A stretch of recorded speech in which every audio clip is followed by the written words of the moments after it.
Marami na pong maagang namili ng paputok sa Bukawi, Bulacan para sa pagsalubong sa bagong taon. Live mula sa Bulacan, may unang balita si James Agustin. James, anong pinakapatok at nagmahal na ba?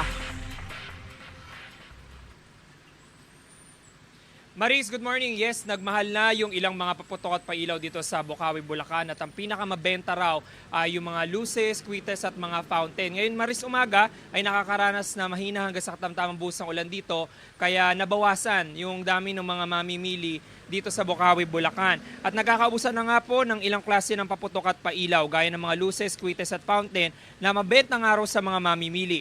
Patok din maging yung mga aerial fireworks. Nagtaas na ang presyo niyan ngayong araw. Ayon sa mga nagtitinda, wala na raw kasing makuhang supply. Inasahan din daw nila na bukas ay mas tataas pa ang presyo.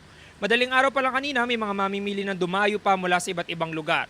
Paniwala ng ilan, pampaswerte ang mga paputok at pailaw sa pagsalubong sa bagong taon. Mayroon din naman nagsabi na naging tradisyon na ito ng kanilang pamilya. Samantala, Maris, mahigpit na pinagbabawal yung paninigarilyo at pag-testing ng mga bibilin na paputok at pailaw dito po sa lugar. Yung manilitas mula rito sa Bukawi, Bulacan, ako po si James Agustin para sa GMA Integrated News. Gusto mo bang mauna sa mga balita? Mag-subscribe na sa GMA Integrated News sa YouTube at tumutok sa unang balita.